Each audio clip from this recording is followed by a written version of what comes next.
Puji nama Tuhan, hari ini kita akan mendengarkan firman Tuhan. Mari kita membuka Alkitab kita dari Matius pasal yang ke-12,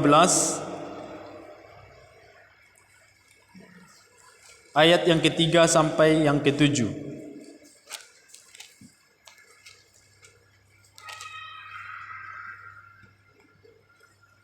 Matius pasal 12 ayat ke-3 sampai yang ke-7.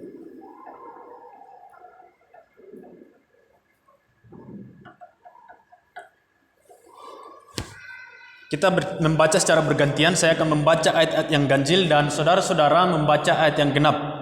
Matius pasal yang ke-12 ayat 3 sampai 7. Demikian firman Tuhan. Tetapi jawab Yesus kepada mereka, "Tidak kamu baca apa yang dilakukan Daud ketika ia dan mereka yang mengikutinya lapar?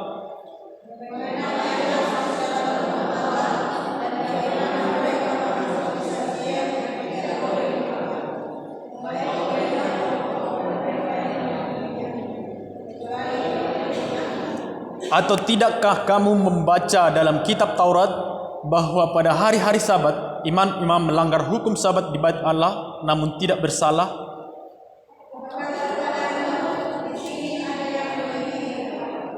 Jika memang kamu mengerti maksud firman Tuhan ini, yang ku kehendaki ialah belas kasihan dan bukan persembahan, tentu kamu tidak menghukum orang yang tidak bersalah." Amin. Sampai ayat 7. Puji nama Tuhan, hari ini saya akan membagi firman Tuhan dengan satu tema, cara membaca Alkitab. Bagaimana cara membaca Alkitab? Nah, saudara-saudara terkasih, mungkin banyak di antara kita sudah sejak lama diperintahkan atau diberitahukan bahwa membaca Alkitab itu penting, atau bacalah Alkitabmu sesering mungkin.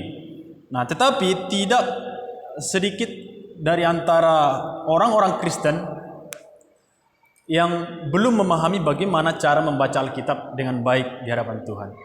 Nah, hari ini kita akan membahas topik ini, dan saya memberitahu terlebih dahulu bahwa minggu ini adalah minggu yang sangat penting di dalam sejarah gereja reformasi atau sejarah gereja Protestan, di mana bahwa pada bulan Oktober tahun 1517 Martin Luther mereformasi gereja dari gereja Katolik menjadi gereja yang kembali ke dalam ajaran Alkitab, sehingga muncullah gereja-gereja reformasi, salah satunya yaitu gereja kita GPMI. Nah, jadi dulunya sebelum ada reformasi, Alkitab ini tidak sembarang orang bisa memegang Alkitab. Jadi kalau tidak ada Martin Luther yang dipakai Tuhan untuk mereformasi gereja, maka bisa jadi kita tidak bisa memegang Alkitab saat ini, karena hanya orang-orang yang penting saja yang bisa memegang Alkitab. Bayangkan bahwa jika kita tidak bisa memegang Alkitab, maka akan sedikit sekali kita akan mendengarkan firman Tuhan dari gereja atau dari manapun. Maka Martin Luther membuat sebuah perubahan besar di dalam gereja, sehingga ajaran-ajaran yang tidak benar di hadapan Tuhan dikembalikan lagi kepada Alkitab. Nah, dan saya berpikir ketika di zaman reformasi, orang-orang yang tidak bisa dengan leluasa untuk membaca Alkitab sekalipun, kalau Pak Guru lihat, mereka justru lebih banyak memahami Alkitab daripada orang-orang yang berada di setelah zaman reformasi. Nah, ini menjadi ironis sekali, bagaimana mereka bisa memahami Alkitab dengan lebih banyak daripada kita, padahal mereka lebih sedikit bisa berinteraksi dengan Alkitab. Hari-hari ini kita bisa menemukan Alkitab di mana saja. Semua orang sudah punya handphone.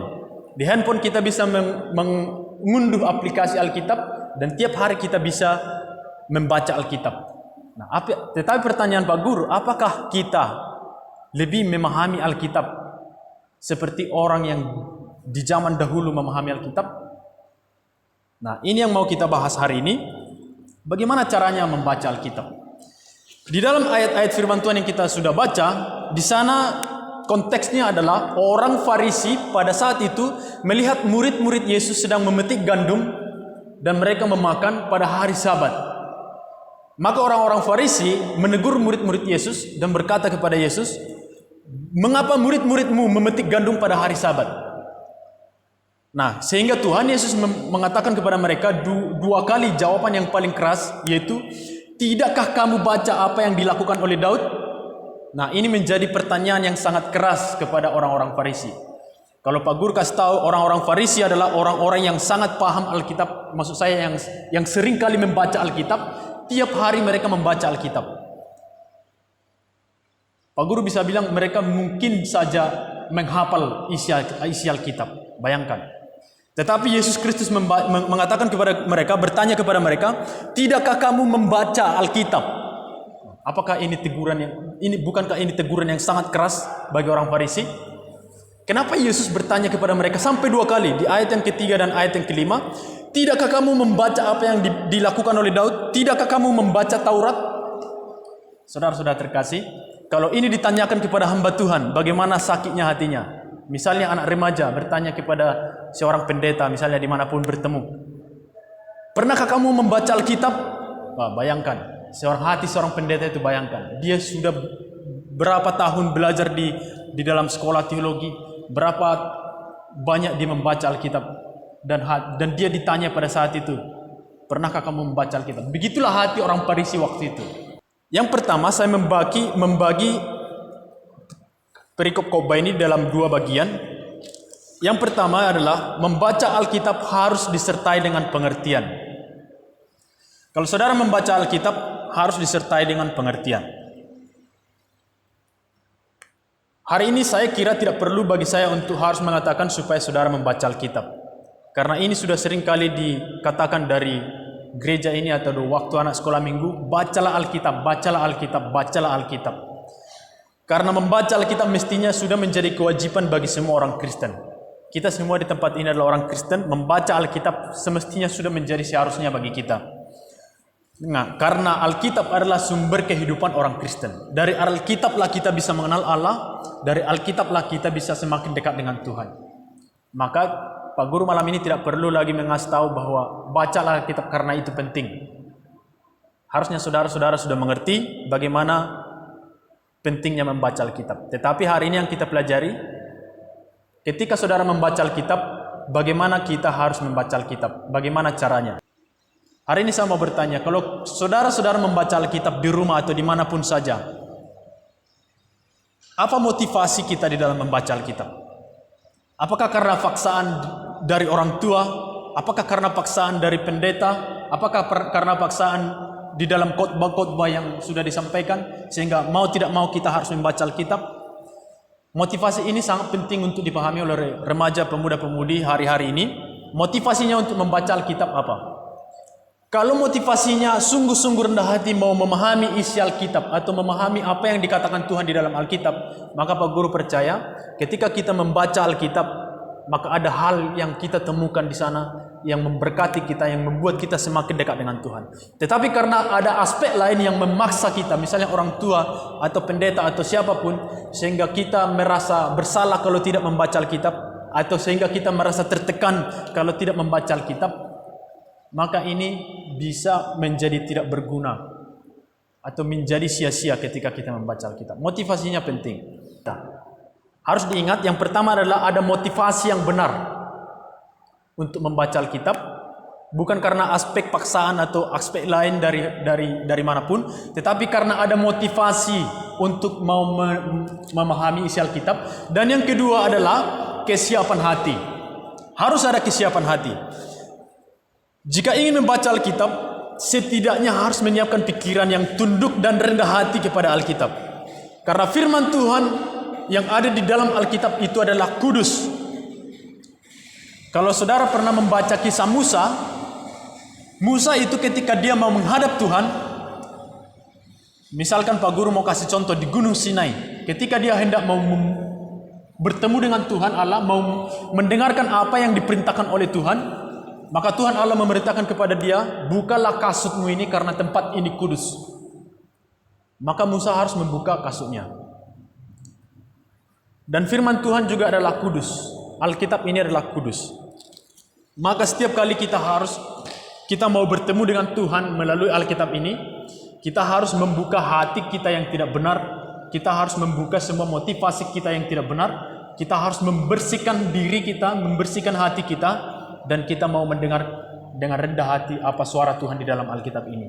Ini yang sangat penting. Ini yang dilakukan oleh Musa. Ketika dia naik ke Gunung Sinai dan membuka semua kasutnya, karena tempat yang dia pijak itu adalah kudus, maka dia siap untuk mendengarkan apa yang diperintahkan Tuhan kepada dia. Motivasinya apa? Membaca Alkitab. Dan hatinya apakah sudah siap untuk membaca Alkitab? Kalau belum, harus ditanggalkan dan mulailah membaca Alkitab. Bagian yang kedua adalah, yang pertama tadi, kalau masih ingat, bahwa membaca Alkitab harus disertai dengan pengertian atau pemahaman. Dan yang kedua adalah membaca Alkitab, kita harus ada mencari ajaran kebenaran kekal dari firman Tuhan yang kita baca itu. Apa yang diajarkan oleh Tuhan di dalam Alkitab, itu yang perlu kita cari ketika kita membaca Alkitab. Jadi kita membaca Alkitab ini bukan seperti jimat. Wah, kalau saya nanti membaca Alkitab, makin banyak saya membaca Alkitab, maka makin banyak berkat Tuhan. Makin banyak saya membaca Alkitab, maka makin banyak Tuhan akan mengasihi saya. No. Tetapi makin banyak hati kita mau memahami Alkitab, di situ kita makin banyak diberkati Tuhan. Makin banyak hati kita mau mengerti apa yang dikatakan Tuhan di dalam Alkitab, di situ kita akan semakin dekat dengan Tuhan Allah. Sebanyak apapun, satu hari penuh pun kita membaca Alkitab, tapi hanya mau membaca saja, kata-katanya lewat begitu saja, tidak ada gunanya. Mending kita renungkan satu ayat Alkitab, dan kita mau menemukan apa yang Tuhan bicarakan dalam satu ayat itu yang lebih penting, itu yang lebih berharga, dan lebih bermakna di hadapan Tuhan Allah. Pertanyaan Yesus, apakah kamu tidak membaca, kepada orang Farisi? Sangat keras. Apakah kamu tidak membaca? Padahal mereka setiap hari membaca Alkitab. Hampir mereka hafal Alkitab. Pada saat itu orang Farisi sangat memegang teguh Taurat-Taurat yang ada di dalam kitab Perjanjian Lama. Semua Taurat-Taurat itu sudah ada di jari-jari mereka. Jika ada orang yang salah, jika ada orang yang melanggar hukum Taurat, maka mereka akan sangat mudah menuduh, mempersalahkan orang itu, karena semua sudah mereka hafal dan semua sudah mereka baca kitab-kitab itu. Tetapi sayangnya mereka tidak mengerti apa maksud dari kitab-kitab itu, apa maksud dari hukum-hukum Taurat itu. Maka ketika Yesus mengatakan kepada mereka di ayat yang ke-7, yang ku kehendaki ialah belas kasihan dan bukan persembahan, tetapi kamu tidak menghukum orang yang tidak bersalah. Tentu kamu tidak menghukum orang yang tidak bersalah. Ternyata yang dikehendaki Tuhan bukan persembahan-persembahan ucapan syukur yang dipersembahkan di dalam perjanjian-perjanjian lama itu, atau korban-korban bakaran yang di dalam perjanjian-perjanjian lama itu, tetapi yang Tuhan kehendaki adalah cara hidup kita yang mengasihi sesama kita dan cara hidup kita yang mengasihi Tuhan. Maka kalau ini kita lakukan, maka tidak perlu ada pengorbanan-pengorbanan itu. Tetapi karena cara hidup kita salah di hadapan Tuhan, cara hidup orang Israel sudah salah di hadapan Tuhan, maka mereka harus mengorbankan korban-korban itu karena dosa-dosa itu. Maka yang dikehendaki Tuhan adalah bukan permintaan maaf. Yang dikehendaki Tuhan adalah bukan pertobatan ucapan kata-kata untuk bertobat. Tetapi yang dikehendaki Tuhan adalah kembalinya cara hidup kita dari yang salah menjadi yang benar, atau kembalinya hidup kita, perilaku kita dari yang salah menjadi yang benar. Inilah maksud firman Tuhan di ayat yang ke-7. Sehingga orang Farisi tidak melihat ayat ini. Mereka hanya menghafal ayat-ayatnya tapi tidak menemukan maknanya. Kalau saudara sering membaca Alkitab tanpa mengerti apa yang saudara baca, sedikit pun tidak menyentuh hati saudara, jangan-jangan tidak ada Roh Kudus di dalam hati saudara. Ini pertanyaan yang sangat keras juga.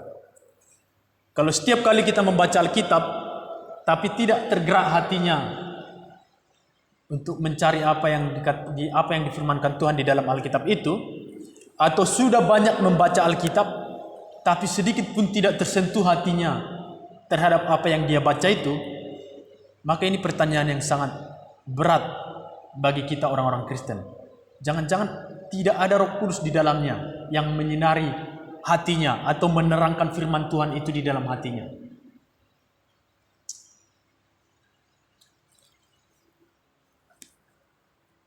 Malam ini saya mau menyimpulkan khotbah ini dengan satu kalimat,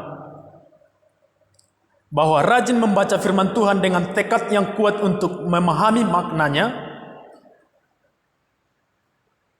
maka saudara akan membawa atau saudara akan memiliki hidup yang semakin mengenal Tuhan. Rajinlah membaca Alkitab dengan satu tekad penting, yaitu memiliki tujuan untuk mengerti apa yang Tuhan firmankan di dalam Alkitab ini kepada saya. Apa yang Tuhan mau ingin sampaikan dari Alkitab ini kepada hidup saya. Maka jika kita membaca Alkitab dengan tekad ini, maka semakin lama kita membaca Alkitab, semakin banyak kita membaca Alkitab, semakin hidup kita akan semakin mengenal Tuhan.